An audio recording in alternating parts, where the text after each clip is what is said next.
नवरात्रि का पहला दिन माता शैलपुत्री की कृपा से बदल जाएगी किस्मत। दोस्तों, नवरात्रि का पहला दिन है, कोई साधारण दिन नहीं होता। यह वो पावन शुरुआत है जहां आपकी ज़िंदगी में सुख, शांति, समृद्धि के द्वार खुलते हैं। अगर आप चाहते हैं कि पूरे 9 दिन माता रानी की कृपा बनी रहे तो इस वीडियो को अंत तक ज़रूर देखें, क्योंकि आज मैं बताऊंगी पहले दिन का महत्व, पूजा विधि, वो खास उपाय जो आपकी किस्मत बदल सकते हैं, जहाँ से आपकी ज़िंदगी में सुख, शांति और समृद्धि आपको मिलती है। यह वो पावन शुरुआत है, यह कोई साधारण दिन नहीं है भक्तों। तो सभी एक बार कमेंट बॉक्स में जय माता दी ज़रूर लिखें। पहला दिन किसका होता है? नवरात्रि के पहले दिन पूजा की जाती है माता शैलपुत्री की।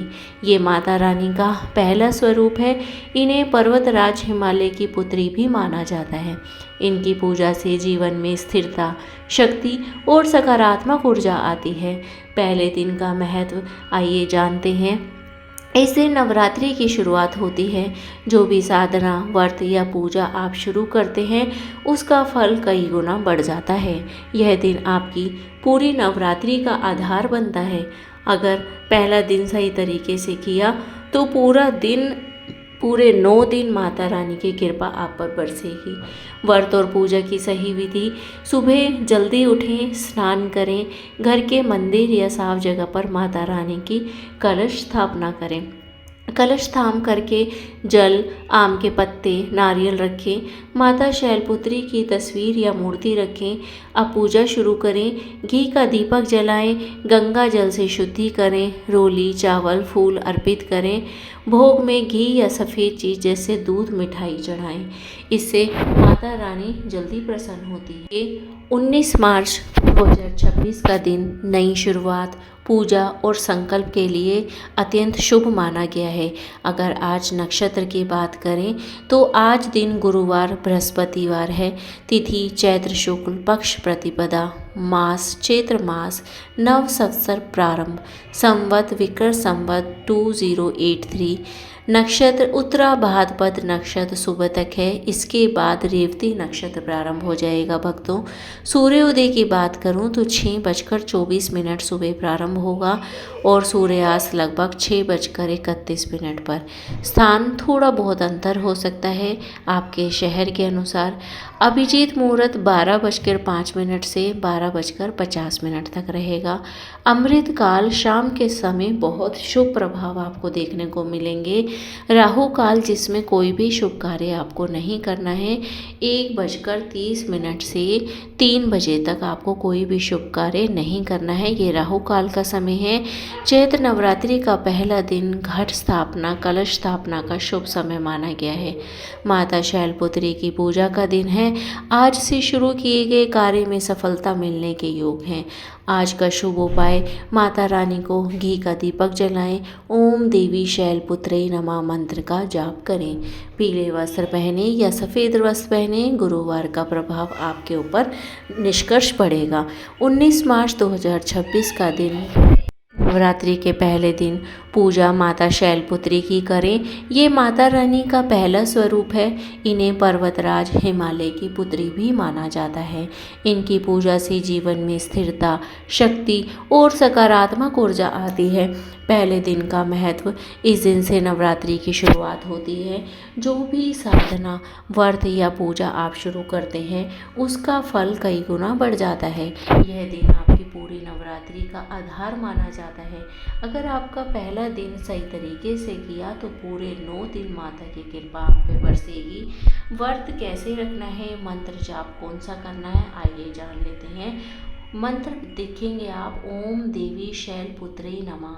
ओम देवी शैलपुत्री नमः मंत्र का 11 बार, 21 बार, 108 बार या अनगिनत बार, आप जितने भक्त हैं उसके हिसाब से आप अपने माता का मंत्र कर सकते हैं। माता रानी आप पर प्रसन्न हो। व्रत में क्या खाएं ये भी जान लेते हैं। व्रत में फल, दूध, दही, कुट्टू या सिंघाड़े का आटा आप खा सकते हैं। साबूदाने का भी व्रत में यूज़ कर सकते हैं। लहसुन, प्याज, अनाज से परहेज करें। इन गलतियों से बचें। पूजा के समय मन को भटकने ना दें। गुस्सा और झगड़ा बिल्कुल भी ना करें। व्रत में साफ सफाई का विशेष ध्यान रखें। पहले दिन का चमत्कारी उपाय जो आप कर सकते हैं, माता रानी की कृपा पा सकते हैं। अगर आप चाहते हैं कि आपकी कोई बड़ी इच्छा पूरी हो तो माता रानी को सफ़ेद फूल और घी अर्पित करें। मन ही मन अपनी इच्छा बोलें। माना जाता है सच्चे मन से मांगी गई मनोकामना जरूर पूरी होती है। अगर आप आज सच्चे मन से पूजा की तो आने वाले 9 दिन आपके लिए चमत्कार से कम नहीं होंगे। इसलिए वीडियो को अंत तक जरूर देखें। जय माता दी कमेंट में ज़रूर लिखें, क्योंकि माता रानी आपके घर आने वाली है। किन स्त्रियों को नवरात्रि का व्रत नहीं रखना चाहिए, इसके बारे में भी थोड़ा सा जान लें। देखिए, किन लोगों को नवरात्रि का व्रत नहीं रखना है, ये बात भी आप ध्यान रखें। नवरात्रि का व्रत बहुत पवित्र व्रत होता है। हर किसी के लिए इसका रखना जरूरी या सही नहीं होता। कुछ लोगों को स्वास्थ्य और परिस्थितियों के अनुसार व्रत नहीं रखना चाहिए। बीमार व्यक्ति हों, कमज़ोर व्यक्ति हों, जिन लोगों को कमजोरी, चक्कर आना, ब्लड प्रेशर या शुगर की समस्या हो, उन्हें ये व्रत नहीं रखना चाहिए, क्योंकि व्रत में शरीर को पर्याप्त पोषण नहीं मिलता, जिससे हालत बिगड़ सकती है। गर्भवती महिलाएं, प्रेग्नेंट वुमेन, प्रेगनेंसी में पूरा दिन भूखा रहना सही नहीं है। क्या करें? फलाहार कर सकती हैं। डॉक्टर की सलाह लेकर ही व्रत रखें। स्तनपान कराने वाली महिलाएं, बच्चे को पोषण देने के लिए माँ का स्वास्थ्य रहना बहुत ज़रूरी है। माँ का स्वस्थ रहना बहुत ज़रूरी है। इसलिए जो महिला स्तनपान कराने वाली हैं वो भी व्रत ना रखें। जो लोग दवाई पर हैं, जिनके रोज़ दवाई लेनी पड़ती है, डायबिटीज़ है, हार्ट है, अन्य बीमारी, खाली पेट दवाई लेना बहुत नुकसान कर सकता है। छोटे बच्चे और बड़े लोग, बुजुर्ग लोग, बड़े और बुजुर्गों का शरीर कमज़ोर होता है, उन्हें व्रत नहीं रखना चाहिए। बहुत ज़्यादा मेहनत करने वाले लोग, जो लोग भारी काम करते हैं, दिन भर मेहनत और यात्रा करते हैं, उनके लिए बिना खाए रहना मुश्किल और नुकसानदायक हो सकता है। सबसे ज़रूरी बात, माता रानी भूखे रहने से नहीं, भावना से प्रसन्न होंगी। अगर आप व्रत नहीं रख सकते, सिर्फ पूजा करें, मंत्र जाप करें, सात्विक भोजन करें, उतना ही फल मिलेगा जितना आप व्रत रख कर सकते हैं। आसान विकल्प, अगर आप व्रत ना रखें, फलाहार करें, एक समय हल्का भोजन लें, ओम दुम दुर्गाय नमः का जाप करें। व्रत तभी रखें जब शरीर साथ दे। मजबूरी में व्रत करना धर्म नहीं है। माता रानी सच्ची श्रद्धा देखती हैं, भूख नहीं। अगर आप चाहें तो कमेंट बॉक्स में जय माता दी लिखकर अपनी हाजिरी जरूर लगाएं। माता रानी की कृपा आप लोगों पर बरसती रहे। माता रानी का पहला दिन आप सभी के लिए शुभ हो, मंगलकारी हो, जीवन में सब कुछ मिले जिसकी आपको इच्छा है। आप लोग स्वस्थ रहें, तंदुरुस्त रहें। आने वाले 9 दिनों के लिए आप लोगों को ढेर सारी शुभकामनाएं। और भक्तों, इस वीडियो को लाइक, शेयर, सब्सक्राइब करना ज़रूर भूलिएगा।